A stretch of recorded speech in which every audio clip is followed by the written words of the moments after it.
if they are followed by action.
Underneath the perfect storm, there is a place that I just want to go.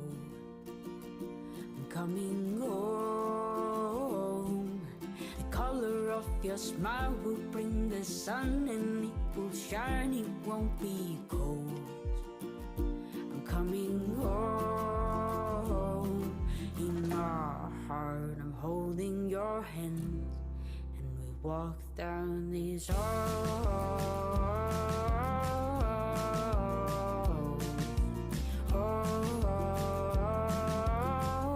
Where work feels like home. Saying through my phone, Swedbank. I'm coming home.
Today, we write the history of tomorrow. Historic decisions only become historic if they are followed by action.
Ready to go?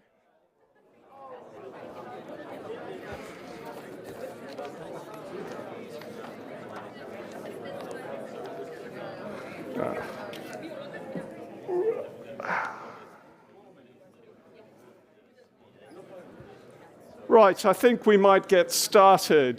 Can you take your seats? Give it another 30 seconds. Is everyone ready?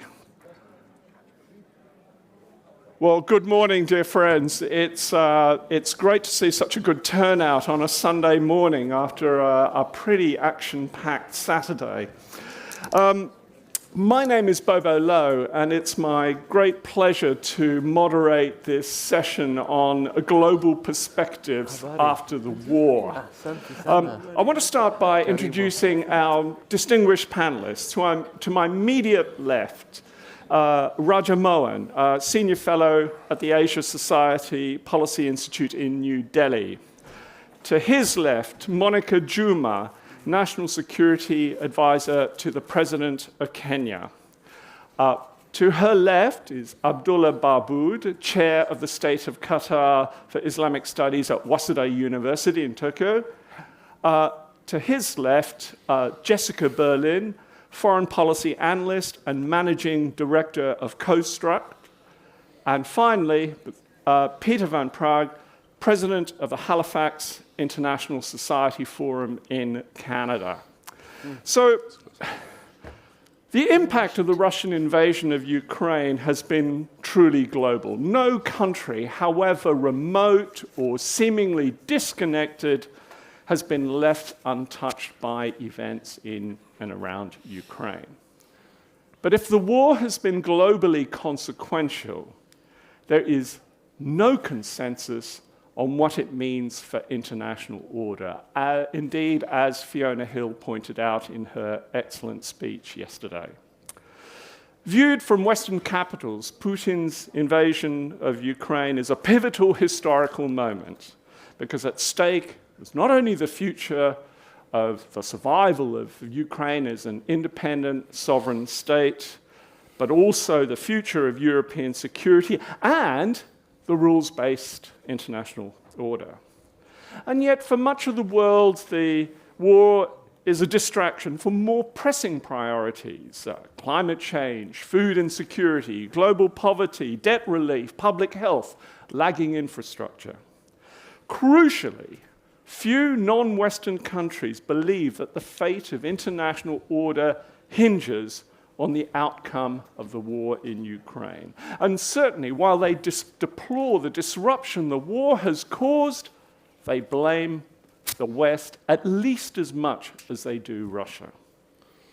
So to start our discussion today, I want to put a few broad questions to our distinguished panelists, but also to you in the audience. So let me just set out a few questions.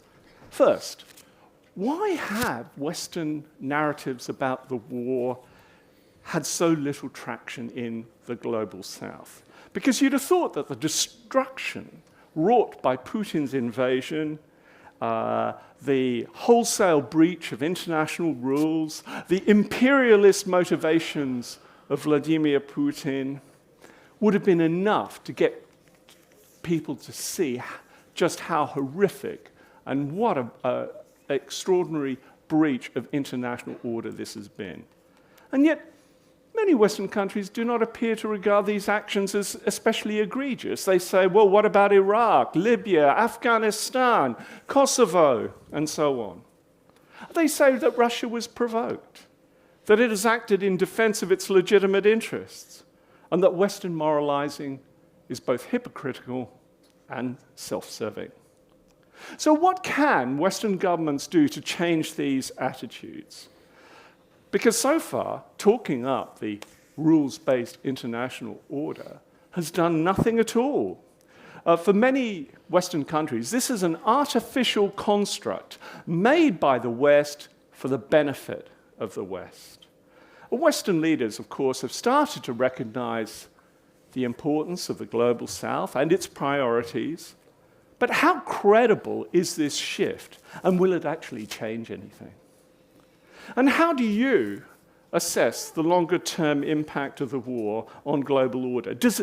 Is the war really a game changer, as Chancellor Scholz and others have said? Or is it merely a continuation of existing international trends? It's a steady erosion of international norms, escalating great power tensions, the general diffusion of power, and an increasingly fragmented world. And if there is to be a rules-based international order after the war, what will it look like? What rules will shape this order? Who will be the rule makers? And to what extent are the rules likely to be observed? Or are we indeed moving into a new age of anarchy, characterized by serial rules-breaking and clashing value systems? And finally, looking ahead, what are the big global priorities? Because the overwhelming focus of Western governments has been on the war in Ukraine, on US-China strategic rivalry. But the attention of most countries in the global south has been largely on developmental challenges. So to what extent can these different agendas be reconciled? So I'm going to turn it to our first speaker, Raja Mohan, please. Thank you, Bobo. Good morning. It's a pleasure to be here, and it's been great listening to the Europeans talking to themselves. Nice, but I was quite, because we don't hear those conversations. For me, it's really a good education. But I'm somewhat surprised by the pessimistic, overwrought, over-anxious debate on Global South that I heard yesterday, including in the main lecture last evening. So let me just give 3 quick responses to that and maybe dwell on the possibilities a little bit. One, about hypocrisy. I mean, this is not about hypocrisy. Mm-hmm. Look, hypocrisy is part of a life.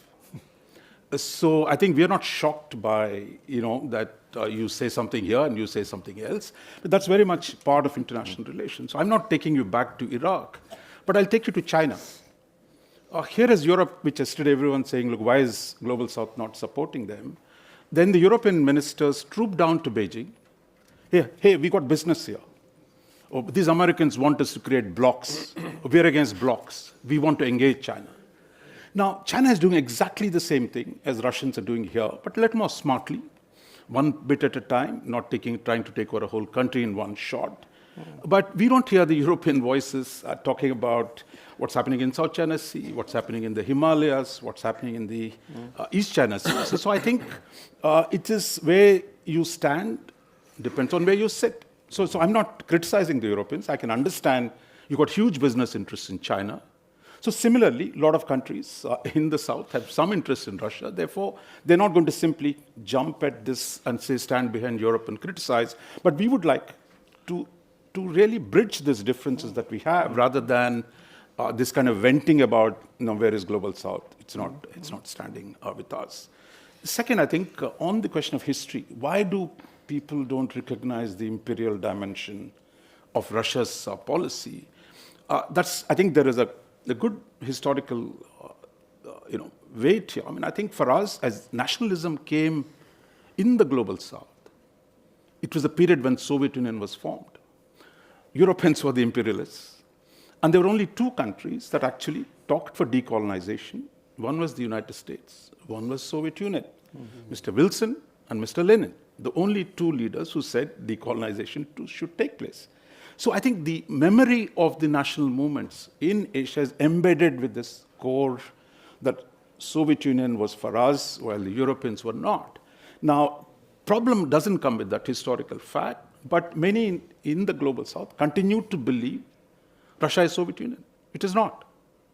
And I think part of the problem is also we don't have enough historical awareness of pre-Soviet Russia, its imperial tendencies on land, and Mr. Putin's attempt at restoring it. Mm-hmm. But we don't get to hear that story from Europeans. You're just coming and telling us, you got to do this. The third aspect is politics. I mean, yesterday I heard, this thing about, whole of third world, we're ready to lead this anti-American rebellion and abandon the West. Look, I think it was said in 1871 that Europe lost a mistress, that's France, and gained a master, Germany. Look, none of us are dying to abandon the Western mistress and go to Chinese master. And what little we have seen of Chinese hegemony is going to be a lot worse than the American empire. Anybody who's dealt with them, whether it's developmental projects, whether Belt and Road, the evidence is quite in. So we're not jumping from the American frying pan into the Chinese fires. Sorry, give us some common sense so we can see a good power play when there is one. Yeah. So for us, I think the problem is we didn't move, much of the global south has not moved to China and Russia because they wanted to. This is because the West neglected them. For 30 years, all you got was lectures. You guys, to run your system like this. You guys, your election procedure, there is a problem. Who do we sanction this morning in the global south? That because you didn't think we mattered because you were not in a political competition with any other great power. But competition is back. You got to pay attention. If you say, look, I'm ready to engage you, and we say, look, what's in it for me? Let's talk. Yeah. I think Americans have seen that point. Today, they're re-engaging the global south. They're re-engaging in Asia. So if you see this whole mourning about Western order is finished, let me just say one thing there. The third largest economy, Japan, has been mobilized against China in the last 1 year. Japan is doubling its defense expenditure. The third largest economy, Germany, I believe wants to do something similar. We'll see. So you have Germany being mobilized to deal with Russia. You have India, which is the fifth largest economy, has been friendly to the US as never before. So I think the US is resetting the pieces. And I think where I see is the Europeans are still not seeing the fundamental changes that are taking place. And I think we want the Europeans back to come and engage us in the global south, to work with us, to see what our challenges are, and contribute to regional security, regional order in Europe. And for that, I would just conclude with this. Get back to geopolitics. Yeah. That is the message from Washington. If you don't get that message, and that you can simply stand on the sidelines and criticize others, it's not going to work. You've got to re-engage. Stop being, your diplomatic corps have become like civil society organizations, generally lecturing the elites of the developing world. So get back to geopolitics. Return to the classical arts of statecraft.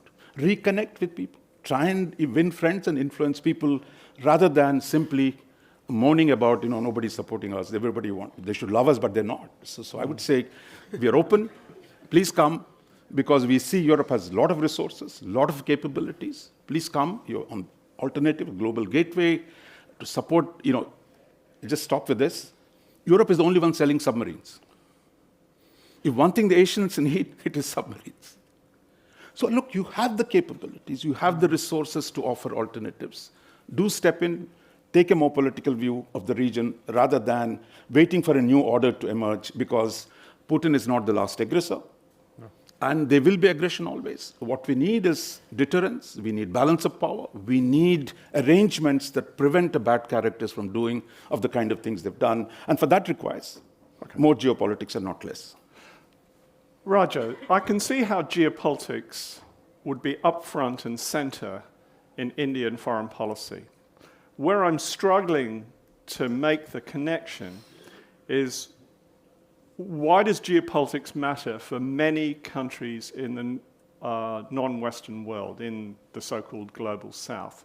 Because for them, surely, the emphasis has to be on economic and developmental challenges. So the challenge for them is when Joe Biden talks about $600 billion US dollars being mobilized as part of this G7 global infrastructure fund. Where's the money? and does that not matter to most countries in the global south? Matter much more than, say, geopolitics. I can see how geopolitics is critical for India, but where I'm struggling to do is make that connection to other countries. Perhaps you could expand on that. Here again, I don't know how many of you read Jake Sullivan, the National Security Advisor's speech 2 weeks ago, on how geopolitics is changing geoeconomics.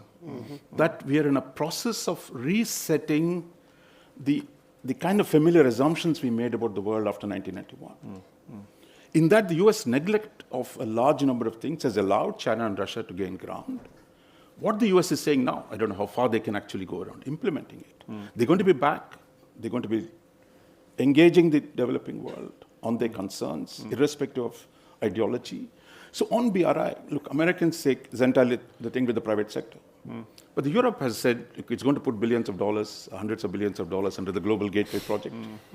Japan has put in significant amount of money on helping build infrastructure. So I would say, look, it's not amount of money that you bring in. If you come and say, look, we want to engage on these issues. So let me take, I think the competition is going to get you there. You just have to be patient. Yeah. If I've cobalt, lots of it, as one country in Africa has, you have previously left it all to the Chinese. But if you say, look, you can't have all the supply chains in China, today the US, Europe are going to engage Central African Republic and say, guys, we can offer better terms than the Chinese do. So please do that. That is what we're looking for, not, who is going to give us gifts. Yeah. That segues very nicely into you, Monica Juma. How do you see this geopolitical, geo-economic, developmental challenges from your perspective in Nairobi? Bobo, thank you very much, and let me begin by, thanking those that have invited us. It has been 2 days of intense, very reflective, and maybe very frank exchange, and I am delighted that we have a speckle of Africa in this midst. Now, no doubt, everybody is speaking about an inflection point, and I think from a European perspective, this existential threat is defined within the framework of Ukraine. Now, for us, I think there's a big issue around framing, how this is being framed.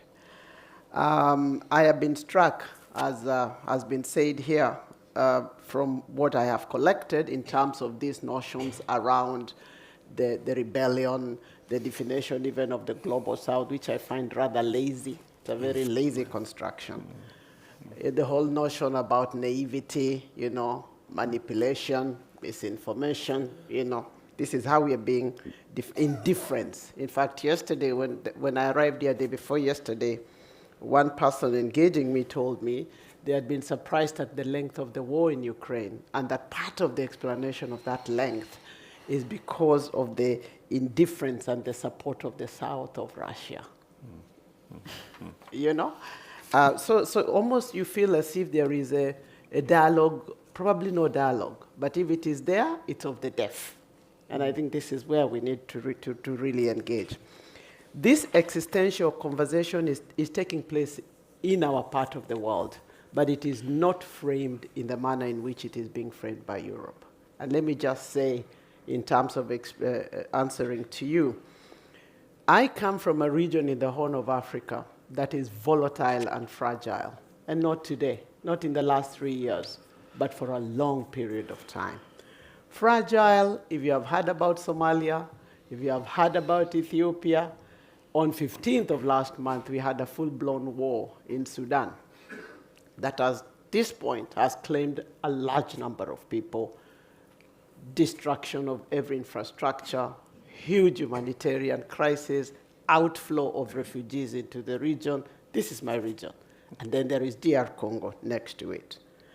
But this is also laying over a huge stress that we have been struggling with, emerging from COVID, challenging in terms of inflation.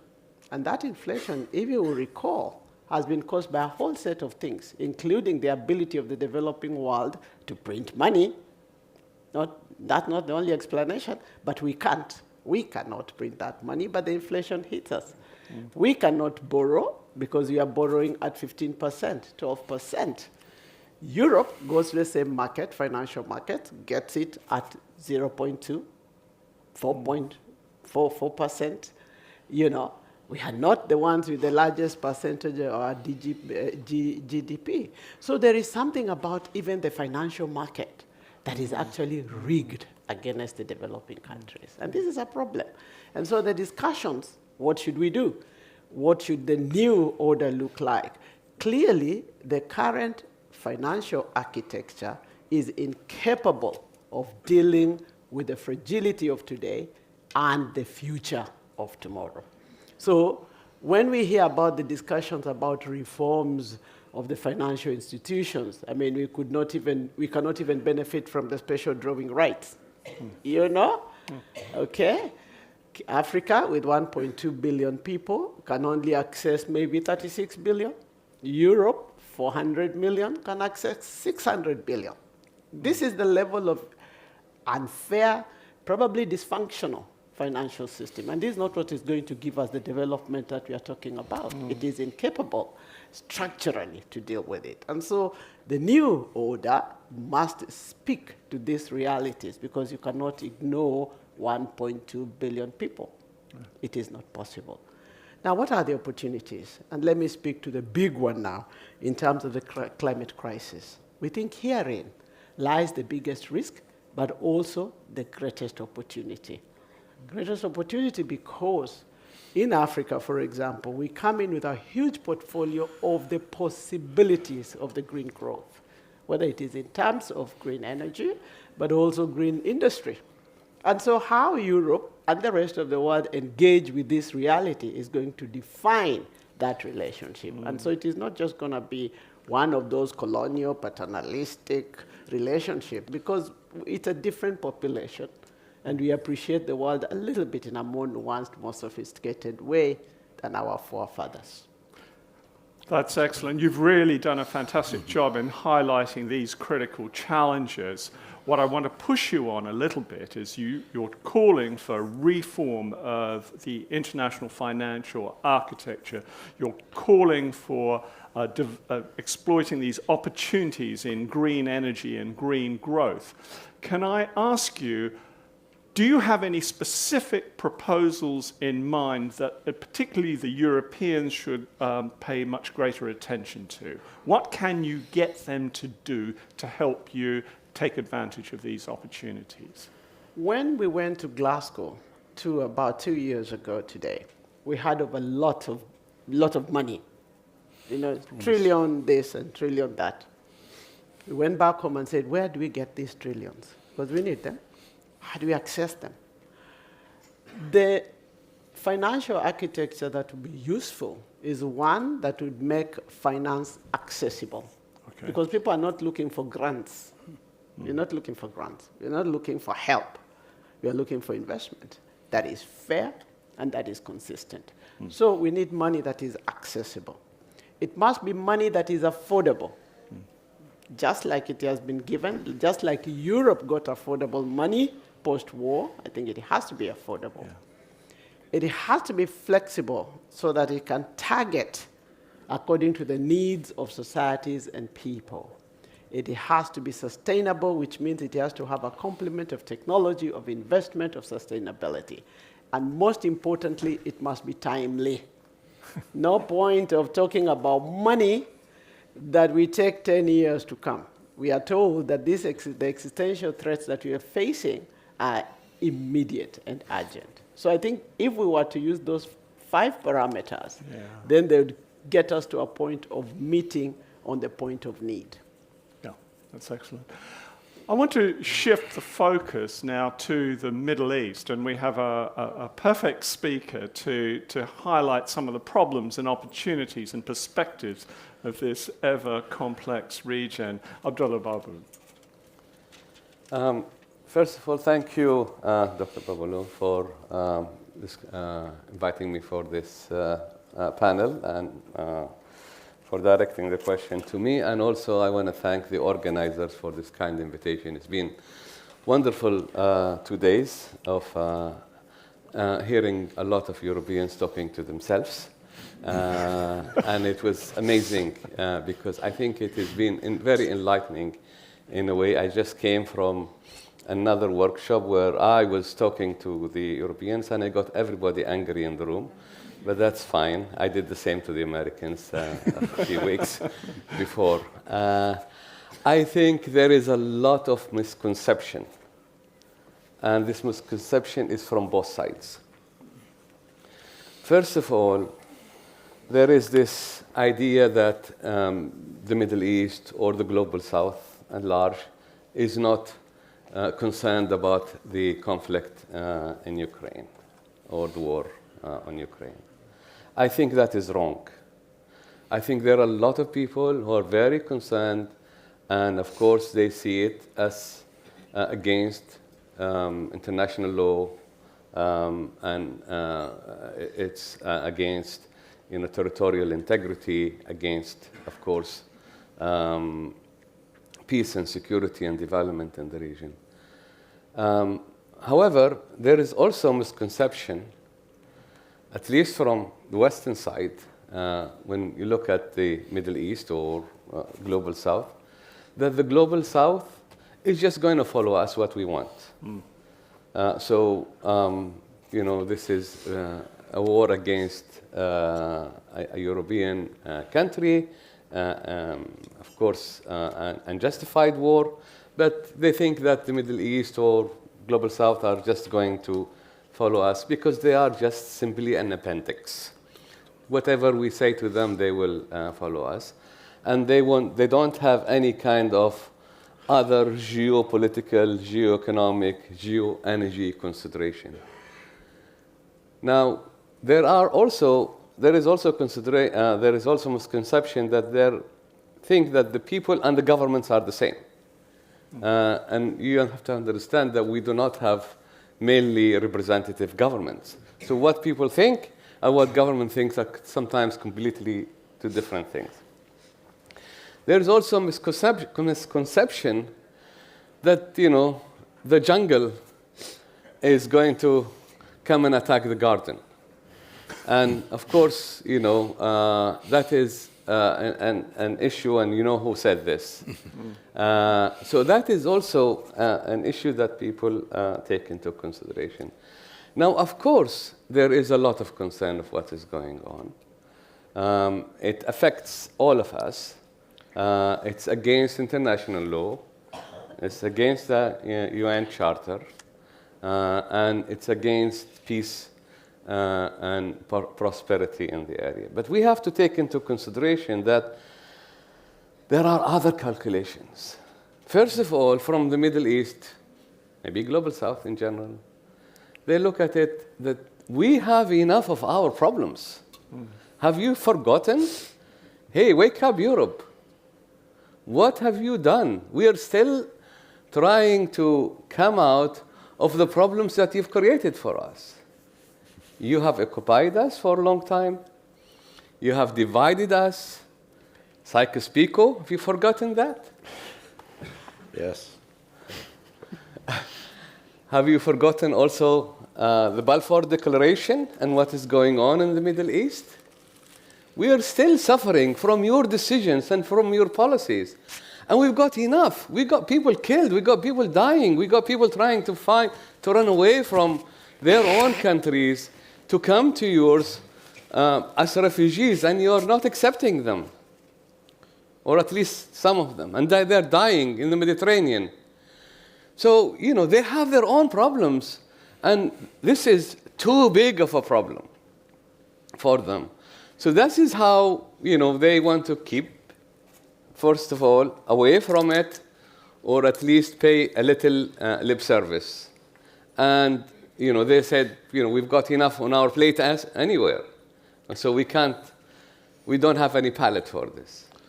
The other thing we have to take into consideration that the global economy, global energy is changing.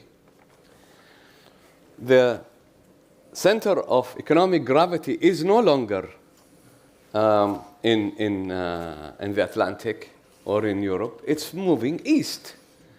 The main trading partner for them now is Asia.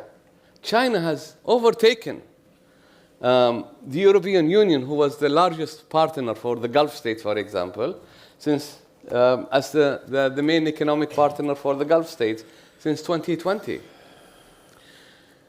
The US is no longer importing Middle Eastern oil. They have their own shale gas and oil. So their gas and oil is going east. Their economic prosperity, read it, their security is dependent on that oil, on that income. And that is going east. And the price of that oil is dependent on what they can achieve with Russia in terms of coordination on the OPEC+. So they have their own calculations, let alone the historical baggage etc. But that is not to say that also the message that they get from the West and from Ukraine, unfortunately, it's not really the message that they want to hear. Let me give you just a simple example. You're looking at me, want me to stop. And I said this to a Ukrainian ambassador recently. Well, when Zelensky was speaking to the Knesset members online, he said that Ukraine and Israel face the same threat from their respective enemies. The total destruction of our people, our state, our culture, even the name Ukraine-Israel is the same. So we share the same thing. How would this resonate in the Middle East? How would people read this when they see that Israel is actually an occupying country, it's going against international law, it's a country that is refusing to have a one-state solution or a two-state solution. It's becoming an apartheid state. They see all of this, and they hear Zelensky saying this. What do you expect? So I think we need to rethink the message that we also give to the Middle East, to our partners there, to your partners as well, and your neighbors. So I think there is a lot of misconception, misperception that we need to tackle. Abdullah, from what I'm hearing here, that you're focusing on lousy messaging. The fact that for decades, Western countries, Europe, the United States, have not, in a sense, taken you seriously. They've taken a very utilitarian, almost instrumentalist approach. How do you get them to take you seriously? Because it's all very well to say, yes, they can improve their messaging. And I think Zelensky himself has recognized that they need to do better on that front. But surely it'll take a whole lot more. And I just wonder whether you have any concrete ideas, again, about how Europe, in particular, can do better. Yes, of course, avoid saying, Europe is a garden and the rest of the world is a jungle. This is obviously a start. But you need much more than that, surely. Sure. And how do you do that? Well, first of all, we have lots of problems in the Middle East and, of course, in Africa and the global south. And the US, the European powers, have a lot of say and have a lot of power that they can help resolve. They're trying to manage conflicts rather than to resolve them. Yeah.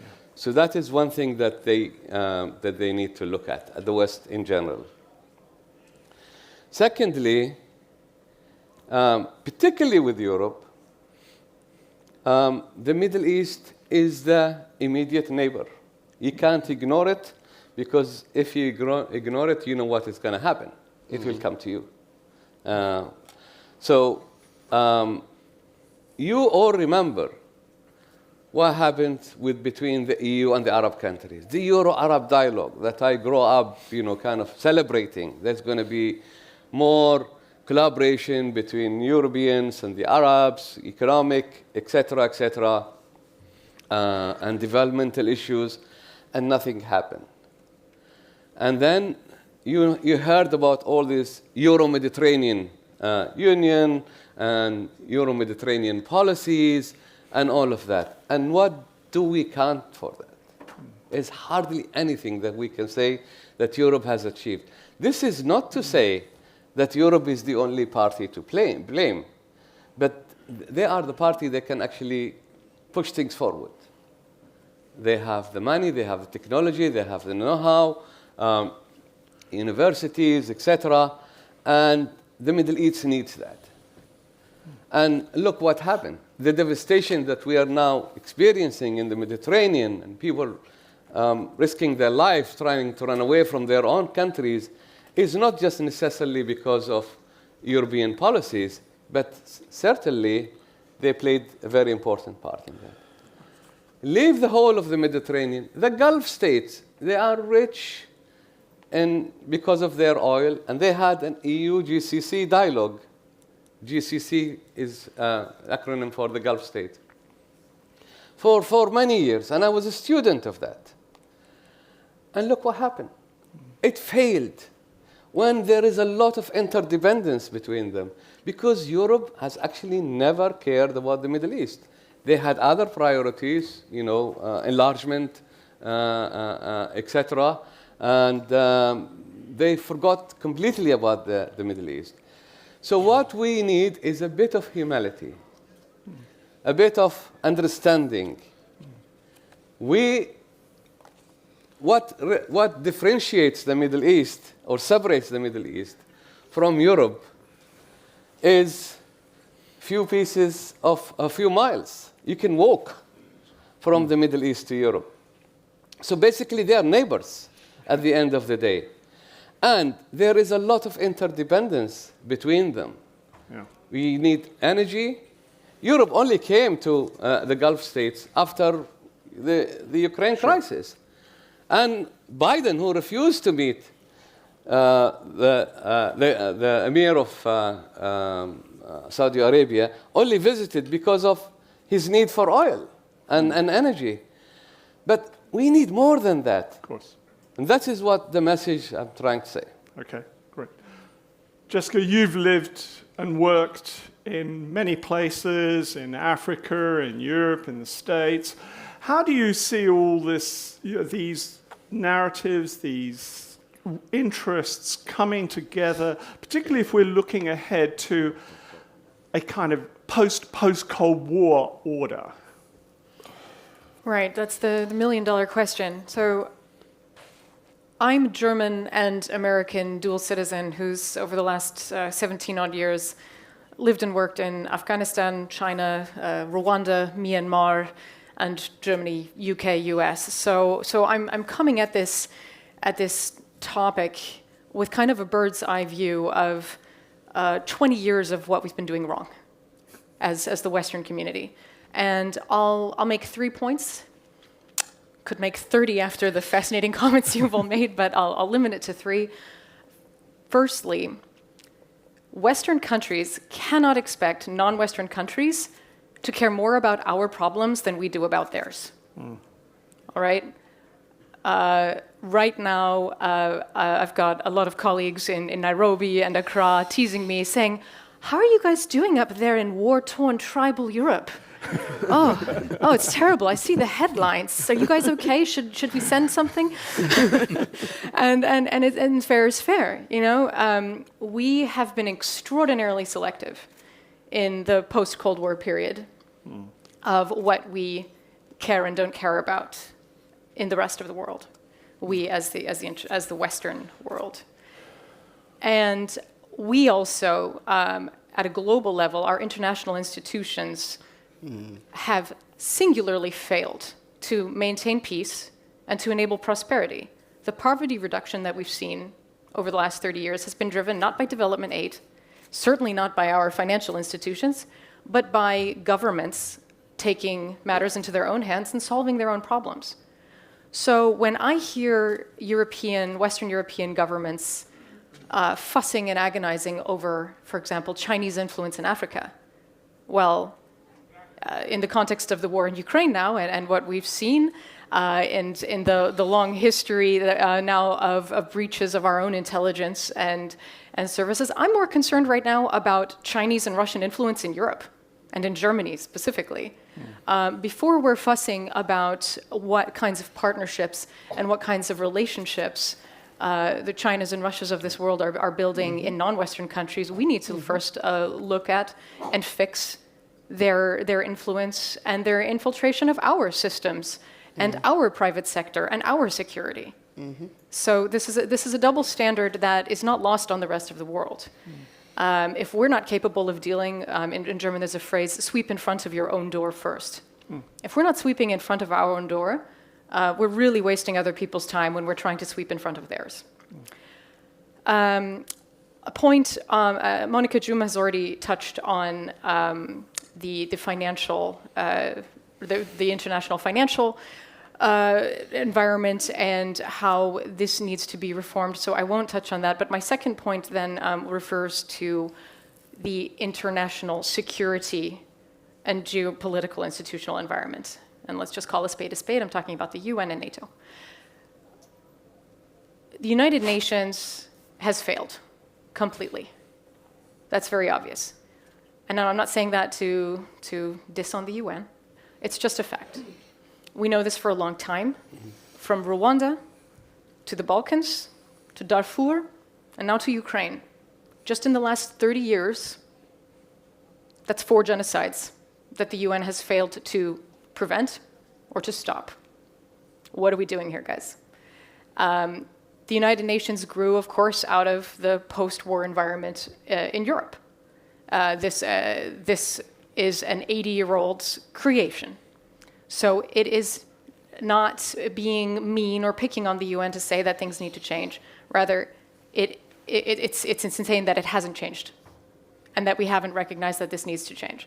And quite frankly, if we are not willing to create more equitable and functional international institutions to keep people safe and to hold countries to account, then we cannot be surprised, and especially that do not take into account 2/3 of the world's population and their needs and their voices in a democratic, equitable way.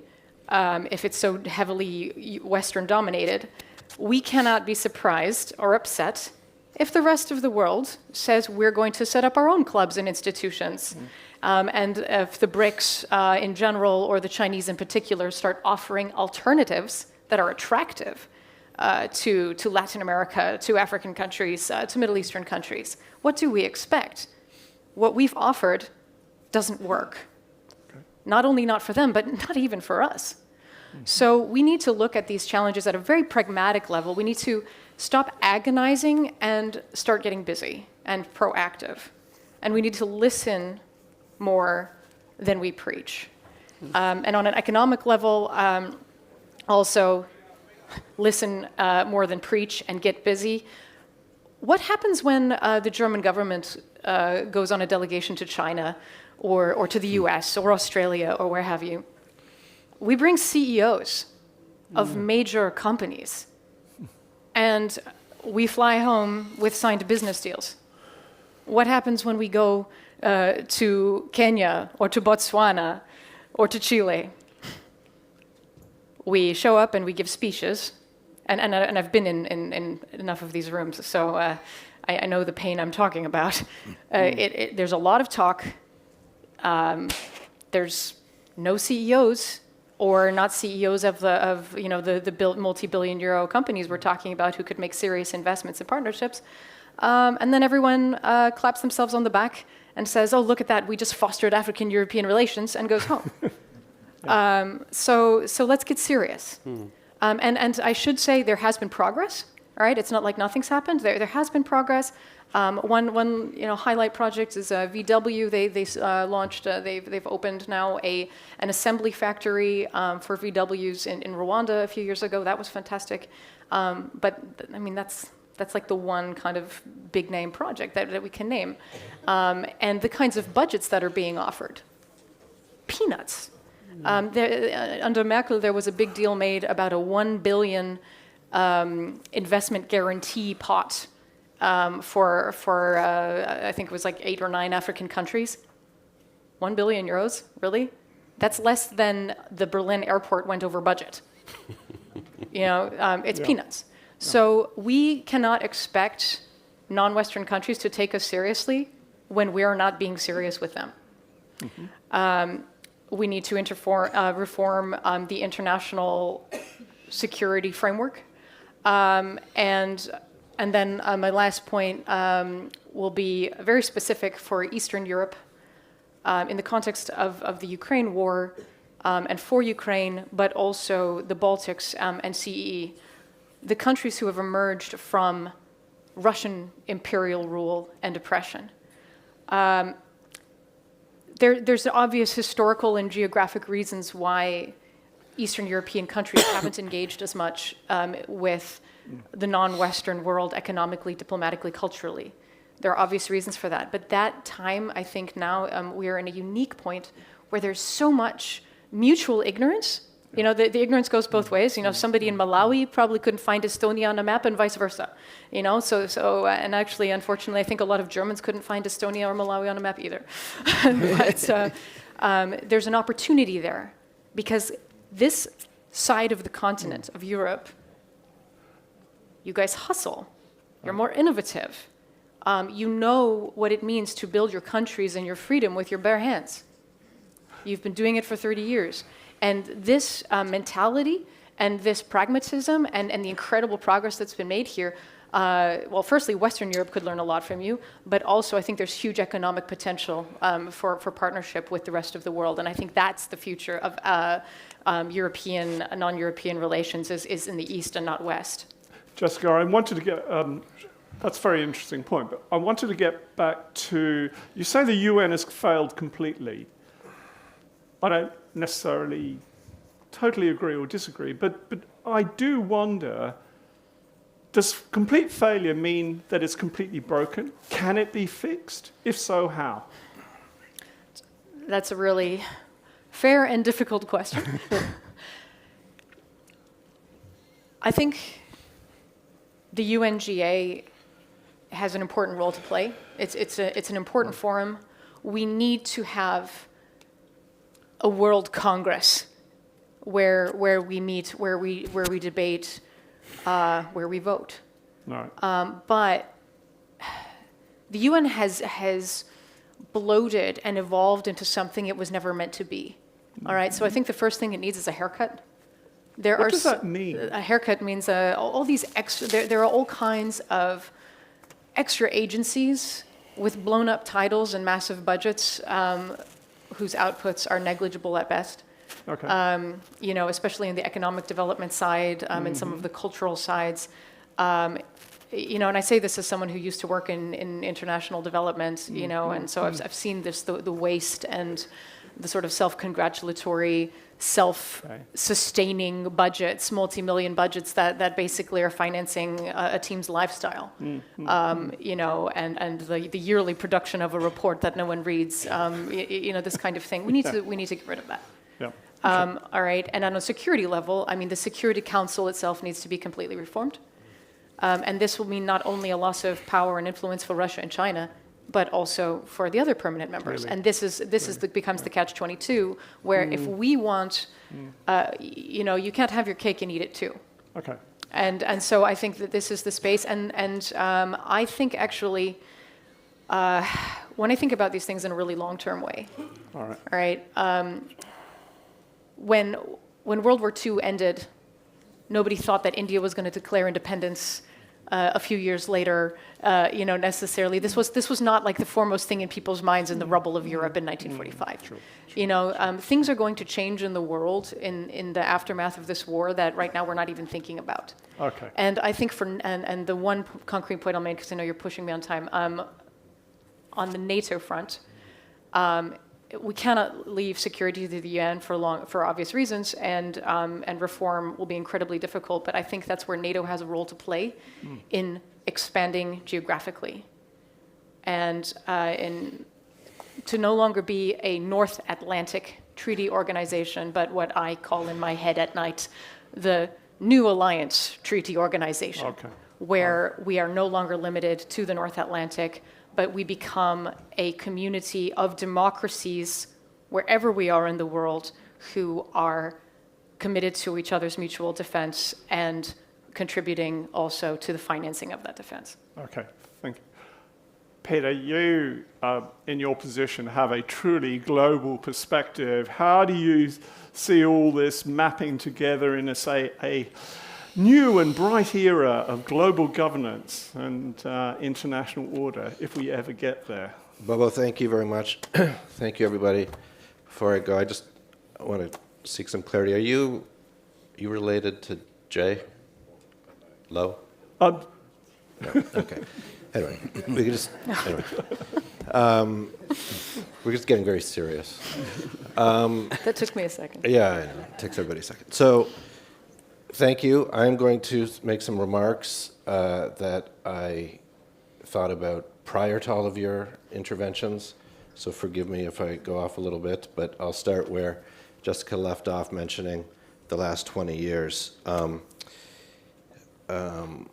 Indeed, the decisions made and the lies told in the immediate aftermath of 9/11, North Korea going nuclear, Russia's invasion of Georgia, the Great Recession, Iran, the Arab Spring and the Syrian civil war, the surge of refugees, more than at any other time in human history, the successful rise of populist politics, the higher than necessary death toll from coronavirus, Hong Kong losing its freedoms, January 6th and its wake, climate change disasters, and our withdrawal from Afghanistan. It was a tragic end to a tragic 20-year period. Now, no individual person, no single government is responsible for getting us to that low place. It was a collective effort. We are all responsible. On February 24th, 2022, a new era began. Putin's Russia launched a full-scale invasion of its smaller neighbor, Ukraine, and Ukraine fought back. President Zelensky inspired his nation to defy, to resist, to survive, to win. Indeed, President Zelensky's Ukraine has given all of us an opportunity for a do-over. It's not often that you get a chance for a do-over, a chance to correct past mistakes, but thanks to Ukraine's resolve, that is what we now have. And now, perhaps in response to Fiona's remarks last evening and everything that's been said today, I'll make three quick suggestions for how we can make the most of this incredible opportunity for a do-over that Ukraine has given all of us. 1, be honest when we acknowledge where we are. The region where we sit today, and as a result, the entire world, are in a much stronger position than on February 24th, 2022. The world and the region are stronger because Russia is weaker. We cannot acknowledge this significant development in global strategic affairs without acknowledging and indeed thanking Ukraine. Counter to the conventional narrative that still lingers in Western capitals, it was not Russia's attack on Ukraine that brought unity of purpose to the Allies. No. It was Ukraine's defiance. It was Ukraine's sacrifice. It was Ukraine's fight that gave the United States, Canada, the EU, NATO, and all the Allies unity of purpose. In many real ways, Ukraine saved not only itself, Ukraine saved all of us. Had Ukraine surrendered, and it's important to note some European leaders urged President Zelensky to surrender, it's not difficult to imagine where we would be now. A much weakened Europe, a divided NATO, a humbled America, all confronting an empowered Russia backed by a smiling Xi Jinping in Beijing. That's not where we are. Quite the opposite. Because of Ukrainian sacrifice, Ukrainian courage, and Ukrainian ingenuity, the era that began on February 24th, 2022, now has the potential to be the most positive era yet for freedom and democracy. If we needed reminding, President Zelensky's Ukraine taught us all over again, our democracies are worth fighting for, our democracies are worth saving. And we all must be indebted to every single Ukrainian, all of whom are heroes, for reminding us of this fundamental truth. So please, every time you see a Ukrainian, man or woman, young or old, say thank you.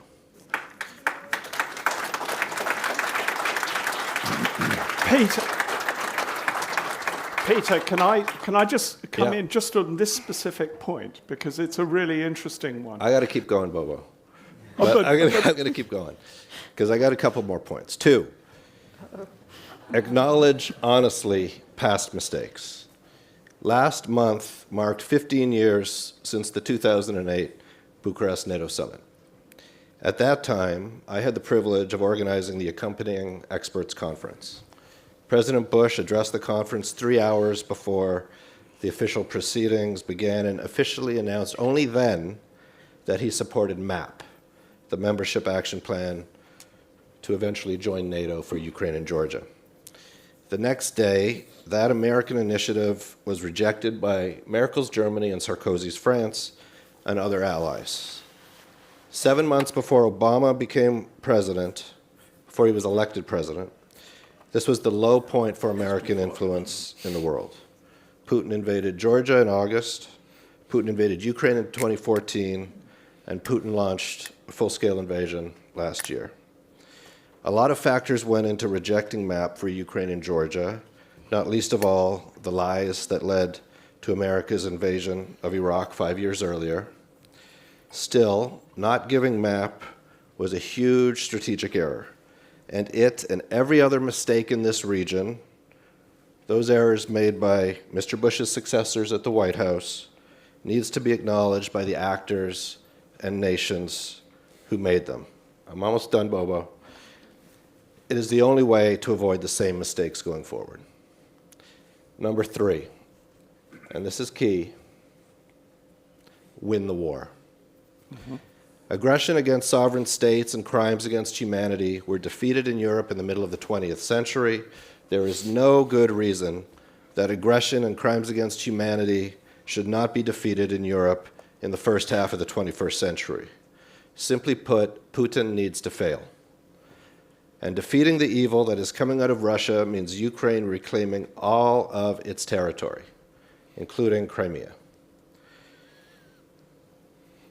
It's not talked about much, but it's significant, I'm going to mention it, that beating German Nazism led directly to getting rid of segregation, the institutional racism that existed in the United States until the 1960s.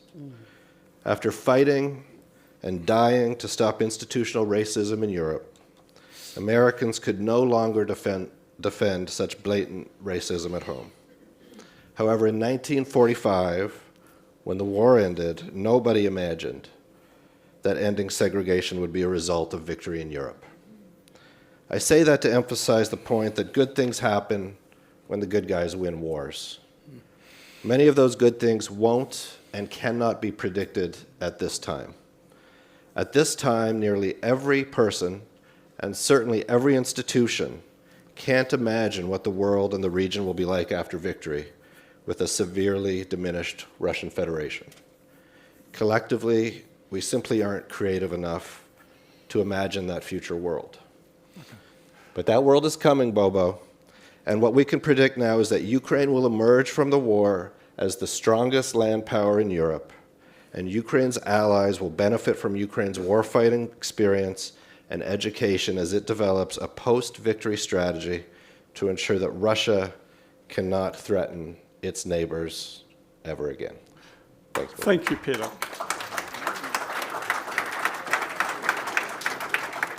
I'm going to put a question to you that I want, in a sense, to bring in the audience on this one, because the concern that many people have is that even if Ukraine does win the war, that the West in particular will say, well, we've been vindicated, so it'll be back to business as usual.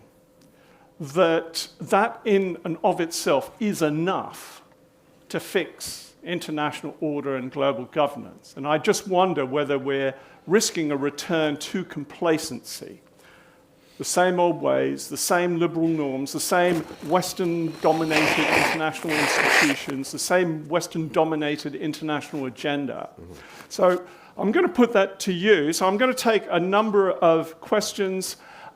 please give your name and affiliation, and please one-part questions. Okay, so Rachel Tausenfreund there.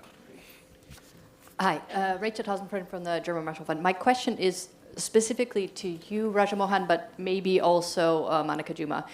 You mentioned Jake Sullivan's recent speech. In that speech, he talked about the global trade order, among other things. And a big part of the foreign policy for the middle class is the idea of trade policy and adapting trade policy. Not only, but that's part of it. And it seems to me that the position that the Biden administration has landed on trade is actually the position that India has been one of the most prominent advocates for at the WTO and elsewhere, which is global trade rules need to allow for more domestic policy space. So my question is, are you optimistic about this new alignment, that it'll lead to a reform that's also good for India, or do you fear that it'll lead to a new alignment that'll be domestic policy space for us, but not for anyone else? Hannah Shellis over there. Thank you, Baba. Hannah Shellis, Ukrainian Prism. I would like to hear your opinion about the two arguments that Ukrainian side tried to explain to our, let's say, global south, even that I don't like these words, partners, but it didn't take the same response as we expected from them. First is about nuclear threat and the deterioration of the nuclear regime because of the Russian actions. Unfortunately, neither India nor China expressed that strong position as we expected. And the second one about the fact that it is anti-colonial war for Ukraine. As soon as we are starting to speak like this to our African partners, for example, immediately I receive the response, Anna, don't speak about this. You cannot be a colony. So don't put these arguments in conversations with African states. If I would hear it once, I would say, okay, probably that is the subjective opinion. I hear it in Africa and Asia almost at each meeting. So why do you think nuclear and anti-colonial is not working when we speak with the partners in Africa and Asia? Ulrike Frank, just in front there. Can we have a microphone? Yes, yes. Sorry about that. Ulrike Franke from the European Council on Foreign Relations. I'm always a bit baffled by the point when I hear that Europe cannot expect other countries to care about this war in Europe if we don't care about wars elsewhere. Because the geographical location isn't the point here, right? I don't expect, say, Africans to care about this war because it's in Europe. I may care about it because it's in Europe, but that's not the point. The point is that for the rest of the world, I would expect them to care because we have a large nuclear-armed country that invaded and illegally invaded and occupied its neighbor. So if tomorrow China would invade Mongolia or if the US would invade Mexico, I would expect the rest of the world to care. If Bavarians and Swabs would start fighting, I would not expect the world to care. So my question is, why does this issue of principle, that this is something where the rest of the world should care, not because it's in Europe, but because it really concerns them, why doesn't this resonate more? And we've had some, I think, answers to that, but to me it's still not entirely clear. Thank you. Gentleman at the back there. Thank you. Just quickly, first off, Professor Abdullah, we were at the 9th Gulf Forum in Doha, and it was about the effect of the Ukrainian war on the whole MENA region. And I was so struck by the fact the honored person there was the Ukrainian ambassador, and everybody addressed him. And the first thing they said, we understand when a great power attacks a small country, and for years we have to resist. And they said, actually the Americans are doing the right thing. I don't know why they're doing it, but this time they're doing the right thing, so it's good they're supporting you. So this was quite interesting, I thought. But my question is really, I want to say, is to Ms. Juma and also Ms. Berlin. In Germany, the geoeconomics of what Germany was doing before the war is similar to what they did before the last two wars. Let's just be clear about that, and the strategic balancing and where it was going. They've been pulled back from that path. And my thing is, now they're going to Africa. Your question, sir. Yeah, what are you going to do? You have a problem. When the Mr. Schultz goes to Mauritania, Namibia, saying, we need green hydrogen at home because we can't produce enough green energy at home and you have to export it. And those countries, if you're going to have any green energy, they need it for themselves, right? Namibia gets all its energy from Africa. This is another form of the neo-colonial dependence. And I'm framed in this other thing about 100% renewables populism. So I'd like you to speak about that if you Greg could. Uden, just to your left. Yeah, thank you. Jessica Berlin raised the question about reforming your name. Sorry. Greg Uden, Moscow and Princeton. Jessica Berlin has raised the question about reforming the UN Security Council. So I just want to hear your thoughts on how it would look like. Okay, we have 5 questions, 5 panelists. Pick one. Raja, you get to start. Yeah. No, on the trade policy, I think you got it right. I mean, I think, but the source of the change, whether it's initially Trump, Biden, or India, was really the problem of how China weaponized the international rules. That is the idea that you have to depend on one country as the factory of the world. This notion that it didn't matter as long as China was the most efficient producer, we can keep depending on China. And I think what the pandemic told us, before that for India, that our manufacturing industry, just as the argument in the US as well, is being hollowed out because China started dumping intermediaries for vaccine production, where India had a full control of the cycle. And then you have Chinese start dumping the intermediaries because the factory of the world. They can move in any product at any price to any corner of the world. So I think the core agreement on the philosophical principle that, look, you cannot rely on a single factory of production when it's especially owned by a management that has a worldview that doesn't suit you. And I think that's why the geopolitics and economics are coming together. So what is the answer to this? And I think what both India, US, Japan, the Quad, the G7 hopefully in Tokyo, I think where the debate is moving towards is how do you construct a new form of reliable supply chains, trusted partners in technology, how much of reshoring, how much of friendshoring, how do you rearrange the supply chains rather than depend on one country? That's the debate. And I think in this debate, I mean, I think both, we're not members of the G7, but our Prime Minister is going to be there. So I think this is a new debate, and I think a lot of the credit should go to the Japanese for initiating this debate. But today, I think the US is fully behind it. And that's what Sullivan's speech talks about, that you need to restructure this, that it is not efficiency alone. This is resilience too is important. But for Wall Street, for Europe, they love, look, let's make more money on China. Who the hell cares for the rest of the world? But anybody who's a politician can't say that, look, let Goldman Sachs get even richer. And I think that's where the US debate has turned, from telling the world, look, Goldman Sachs is good for you, to today saying it's not the job of the White House to open doors for Goldman Sachs, and that they need to work, take care of the American people, as well as find an alternative to this kind of thing that all of us believed in, this mantra of globalization for the last 30 years. And I think India and US agree on the core principles, but the devil is in the details. I hope we can work out some kind of an arrangement, both through the Quad and through the G7 and other processes. Okay, great. Monica Juma, there were several questions that you could have answered, but just pick one. Well, let me speak to the question of anti-colonialism. I think nobody has experienced colonialism like we have. We know what it is and its implications in terms of diminishing the prospect for human development. And for us, like Kenya, for example, I think everybody that has been following Ukraine from the start, our PR and Fiona made reference to his statement. Our country's statement in the UN Security Council 3 days before the war was clear. After Russia declared and acknowledged the Donetsk and Luhansk regions as breaking away from Ukraine, we issued our statement was clear and categorical. We considered it as a violation of territorial integrity and sovereignty of Ukraine, and we called the world to actually focus attention on that.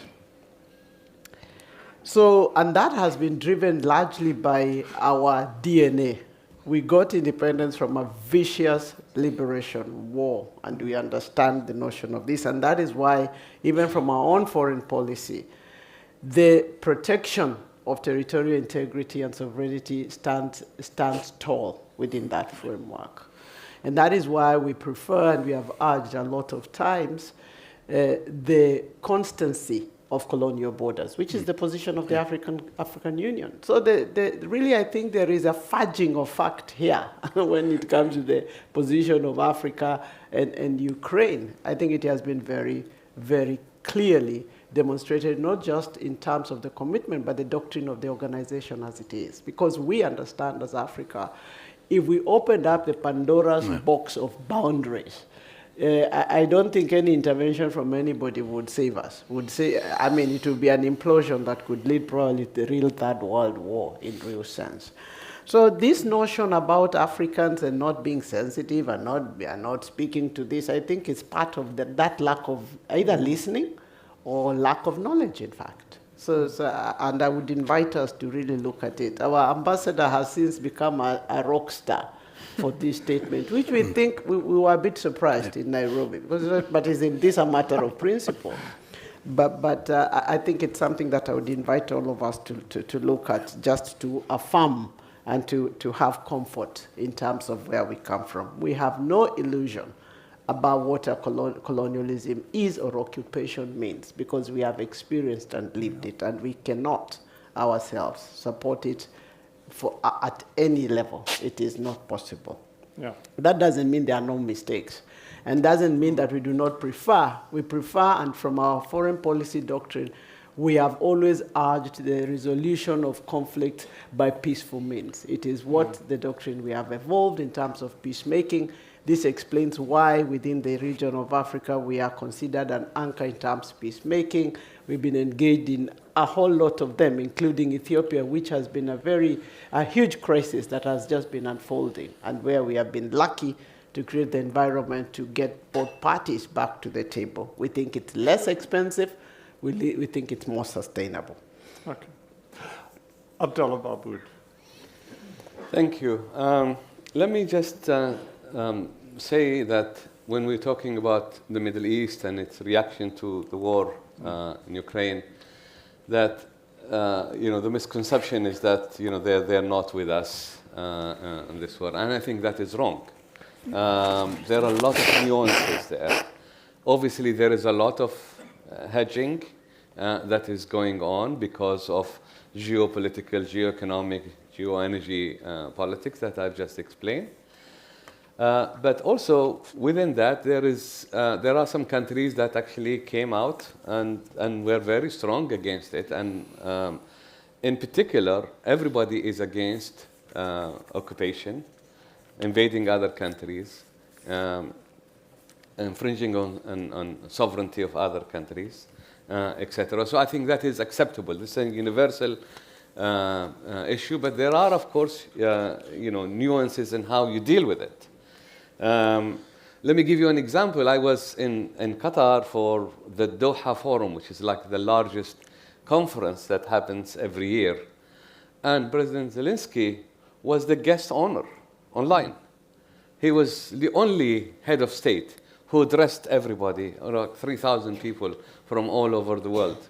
And the Prime Minister, I think his Prime Minister was there in most every other event that took place. Germany and other European countries actually stood against Qatar during the recent World Cup, as you know, for their own reasons. And Qatar was the first country to help with the gas when they couldn't get gas from Russia. So it's not to say that that the West is abandoning us, the Gulf is abandoning us, or the Middle East is abandoning us. They are actually trying to do what they could within the limitation that they have. Someone asked a question about the nuclear. I think any invasion of any country, whether it's nuclear or not, it should be condemned. Yeah. So that is one. Two, yes, one cares more if the other country is nuclear. But did we care when the United States invaded Iraq?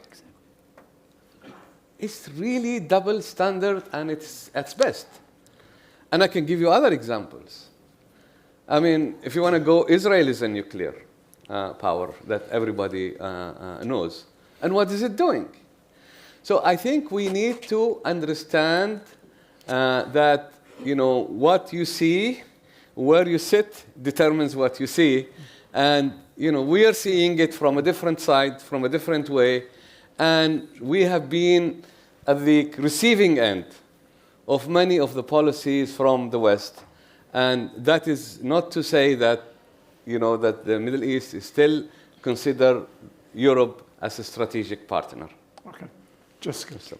Yeah, rapid fire. Couldn't agree more to Ulrike's question. Exactly. We need to stop, we in Western Europe, we need to stop projecting our perspective onto other regions and try, when we're trying to answer the question you asked, we really need to put ourselves in the shoes of the region at hand and say, what does this look like historically, economically, from a security perspective, from their view of history? And secondly, also, let's remember just basic historical ignorance plays a factor, and not only in non-European countries, but even in Western Europe. I mean, this war has raged now for 9 years. What was the general perception in Germany or in France of the war in Ukraine? I think for a lot of everyday voters and in even plenty of politicians, there was just this vague sense of, oh yeah, Ukraine is sort of Russian. And so, if anything, you had a lot of people, millions of even Western Europeans or North Americans, who thought that this was indeed more of a Bayern versus Schwaben regional conflict than actually an imperial nuclear power attacking a former colony.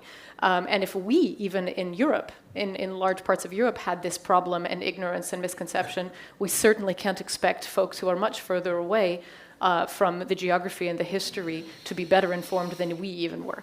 To Hannah, very, very quickly, yeah, same issue. All right, when the Ukrainians are coming to African countries that they've more or less barely or even never engaged with diplomatically before the war, you know your history so deeply, and you see the solidarity with the anti-colonial liberation, post-colonial liberation movements on the continent, on the African continent. But not every African knows your history. And so when, just to put it very bluntly, the optics even and the feel of it, when a bunch of white people you don't know are showing up suddenly in an African capital, telling African politicians, hey, we're on the same boat here and listen to me and this is my problems, it doesn't go down well. And I've had a lot of off-record conversations with folks in East and West Africa about this. And those conversations, it needs to be a getting to know you. There's a huge amount of solidarity when the history of both sides is better explained and articulated, but it has to come from a starting point of listening and not just telling. The energy question, okay, or is too much? Let's move on to Peter. Sure. Well, thank you. Very quickly, as Abdullah just said, a lot of countries now are hedging as there is a conflict in Europe. And that is why I said that winning the war is so important. Because if the war is won by Ukraine, it will be very clear to those who are hedging who is holding more cards. And if Putin is successful, then that, as was said yesterday, is going to help give the impression of a much stronger China. But to answer your question, Bobo, directly on whether any lessons can be learned by the West or the United States after the war, I think that's the key question. I would like to say, of course, lessons will be learned, but there is going to be a tendency just to go back to the way things were, potentially, and that's why it is so important for these conversations to keep going. I will just say that, one of America's greatest freedom fighters, Martin Luther King Jr., said that history is long, but that the arc of history is long, but it bends toward justice. And for some, as Carl led the conversation yesterday, history is longer. And that it is up to all of us who believe in justice to make sure that the arc goes in the right direction. Okay, that's great. No, thank you. Right, we're going to do a second round. There's a gentleman just here. Yep. Yes, good morning. Daniel Scher, Estonian Ambassador at Large for Africa. Just agree with a lot of the comments made about the double standards and things like that, but I wanted to bring out a point about the Europeans. Question. Yes. Oh. Sorry, quickly, just Balfour was 1917, Estonian independence was 1918, so please, just, we want to also learn to learn each other, and that's what my question is. We're reaching out to our friends. I'm happy to have the Kenyan delegation here, but why don't everybody reach out to Estonia and Latvia, Lithuania, who have an equal vote in the EU, the same weight as France and Germany? So how can we work more together in the EU? Sir. Thank you. Omar Ashur, Professor of Security Studies, Doha Institute. Very quickly, one question to Abdullah and one to Jessica. To Abdullah, I am going to flip it a bit. So, is there a double standard in, between quotations, the global south? In a sense that, so the ANC-led South Africa has formed a whole identity about decolonization, and then does naval exercises while there's a Russian aggression on Ukraine, with a big Z on the Russian frigates, and exercising with that. At the same time, Your question, sir. Oh, so Please. that's the question about the double standard. Yeah. The other question about Jessica, what does the BRICS offer as an alternative to the Western? You mentioned the failed attempts, but there are other successful attempts. 1995 Bosnia, intervention. 1999 Kosovo, intervention. Libya 2011. So the question is, what does the BRICS offer as an alternative? Okay, the lady right at the back there. Right at the back, just there. Didn't you not want to? Oh, okay. All right, fine. Judy Dempsey. Thank you.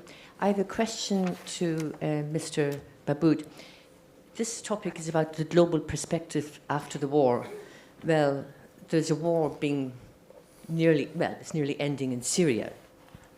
And in many of the sessions this morning, they were about impunity and tribunals and accountability. What do you think, sir, of the foreign ministers' meeting of the Arab League in Cairo that are now going to rehabilitate President Assad? Okay. Thibaut, just here. I'll come to you. Thanks very much, Bobo. Hi, I'm Thibaut Meuseux from the International Republican Institute based in Rome. I think we've understood that pontifying each other is not working very well, like giving lessons, because we all have some skeletons in the closet on both sides, I would say. So the question is, what is the alternative? And is the alternative, I think, Raja talked about, the alternative being like, let's talk geopolitics, let's talk about interests shared and where we have conflicts. Are we ready for talking about interests? Because I'm not sure that the conversations are going to be that much more pleasant than when we are pontifying at each other. Thank you. Thibaut, can you pass the microphone just here? Thanks.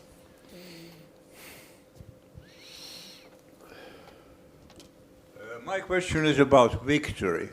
How do the members of the panel define a victory, especially in the case of Ukrainian victory? We know that the Russian victory would be destroying all of Ukraine as an independent state. But how about the Ukrainian victory? Okay. And this is going to be the last round. So I want you to bring in your concluding remarks as well. What should Europe specifically do to reach out to the non-West global South? I don't want to, of course they should show more understanding, more empathy, all that sort of stuff. But specifically, one concrete proposal.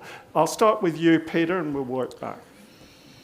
Well, as I said earlier, it is very important to start talking honestly. There's been a lot of myth-making throughout Europe, but certainly in the United States. And it is important to acknowledge past mistakes, speak honestly, and in the case of the United States and Europe, do a much better job listening and engaging with the respect that the rest of the world deserves. Okay, Jessica? I'll be frightfully pragmatic and specific. A CEE Baltic investment fund for win-win projects across Africa, focusing on renewable energy production that first meets local demand and then also enables export to Europe. And number 2, digital infrastructure, 5G across the continent that would enable massive economic growth and development and spin-off and potential for mutual benefit and investment across Africa and between already digital European and African technology companies. And very quickly to the BRICS question, I mean, in a very short answer is it provides the opportunity for non-Western countries and blocs to coordinate on trade, security, and other issues without Western hegemony getting in the way, and that's very attractive to a lot of countries. Abdullah. I think we need to. Europe needs to do to walk the walk, rather than do the talk as it is. And this is not just to say that Europe is at blame when it comes to their relationship with the Middle East. There are, of course, problems from the other side. But I think there are so many opportunities, and there are a lot of missed opportunities because of the fact that they're not working together. And now we're seeing the Middle East pivoting to Asia, and now Europe is starting to wake to this fact and need to kind of reconcile the way. Let me just quickly answer the Assad question, and I think that is, it looks like in the Middle East they've gone through their own problems of conflicts, whether it's with Iran, with Syria, with Libya, and so on. And there is a sense of de-escalation. There is a sense of trying to overcome some of these conflicts. Rightly or wrongly, rehabilitating Assad is going to help the region in a way. But, when you look at, I'm not necessarily for it, but that is how they see it.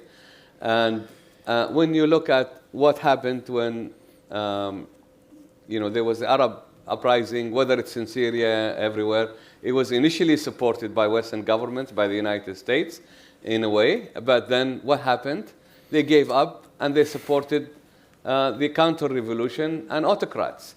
So the West has actually lost confidence, one, at the level of leadership. So the leaders don't trust Western governments because they supported the people revolting, the Arab Spring.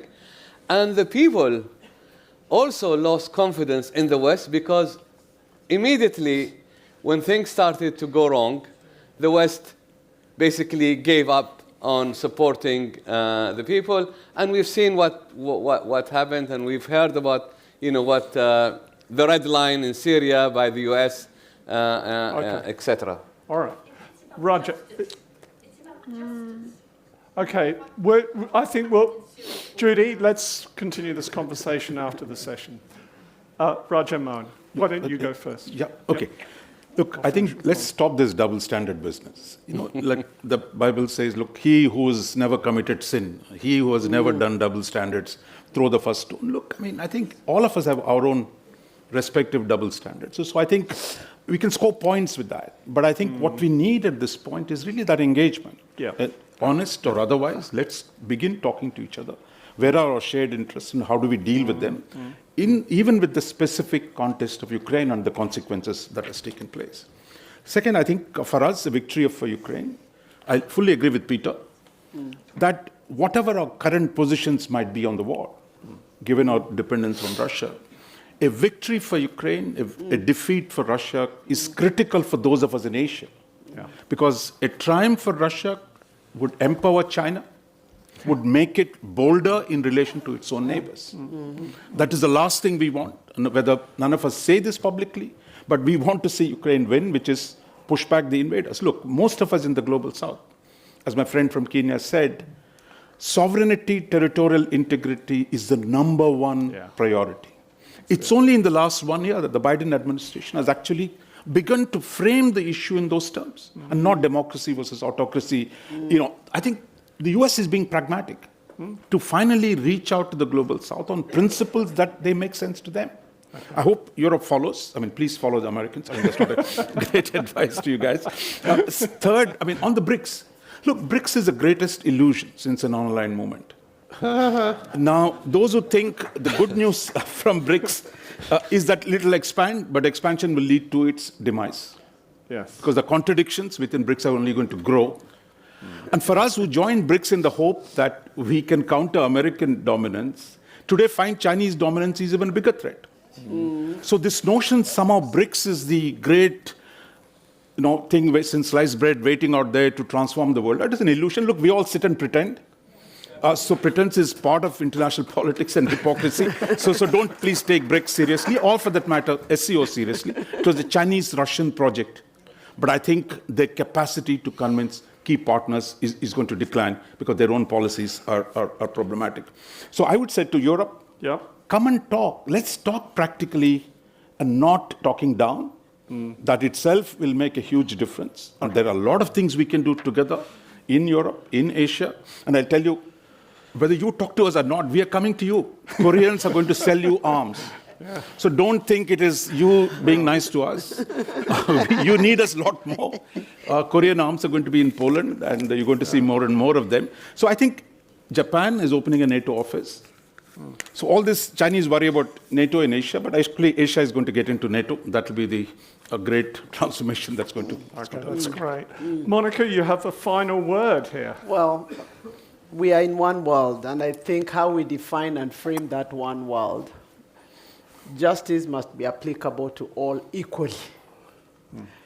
I think improving the state of people's prosperity, and I think this is my ending point. I think if we focus this attention on the people and what does a humane, free world look like, then it would help us to frame even the interaction between north, south, east, west. And that goes to really what was proposed here. I think we have to be grateful for every Ukrainian for probably saving the idea of freedom. That's a very...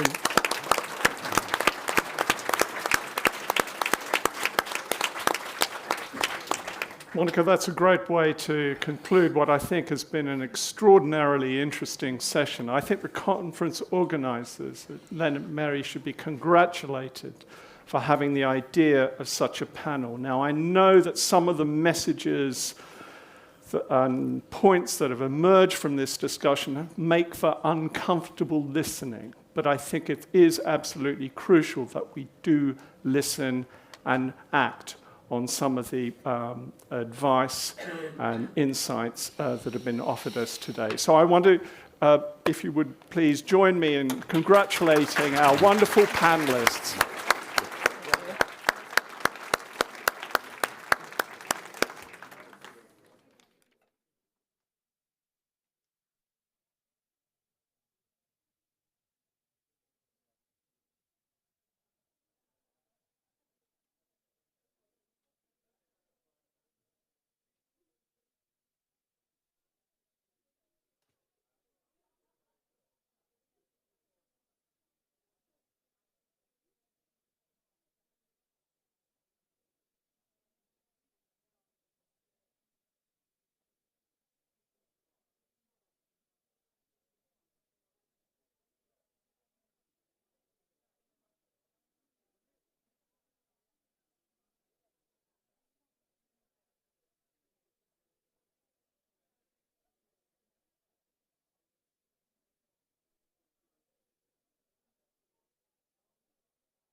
Today, we write the history of tomorrow.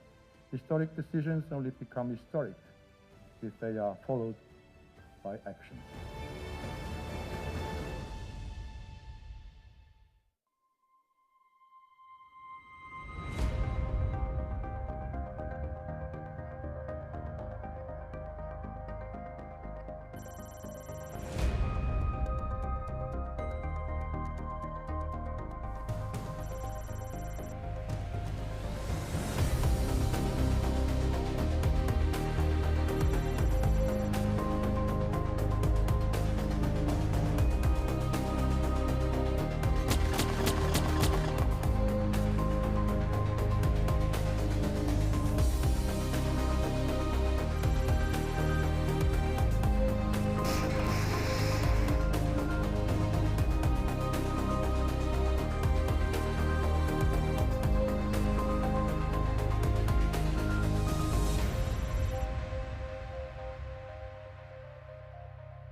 Underneath the perfect storm, there is a place that I just want to go.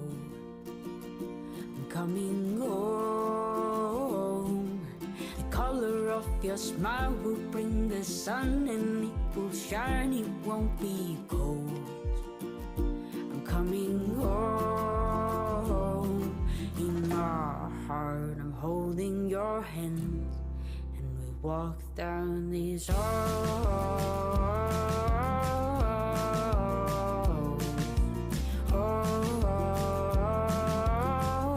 where work feels like home. saying through my phone, Swedbank. coming home.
Today, we write the history of tomorrow. Historic decisions only become historic if they are followed by action.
Underneath the perfect storm, there is a place that I just want to go.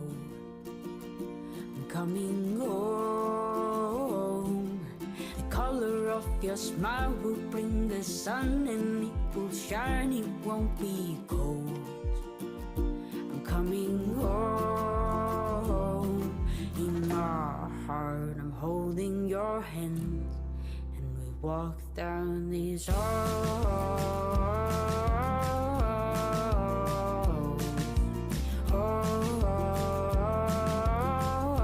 Where work feels like home. saying through my phone, Swedbank. coming home.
Today, we write the history of tomorrow. Historic decisions only become historic if they are followed by action.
Underneath the perfect storm, there is a place that I just want to go.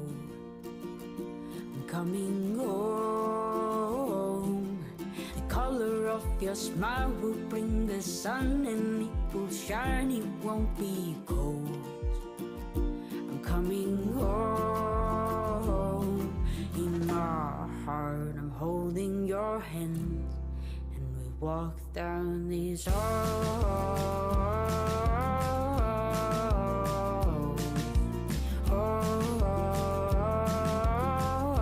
Where work feels like home. saying through my phone, Swedbank. coming home.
Today, we write the history of tomorrow. Historic decisions only become historic if they are followed by action.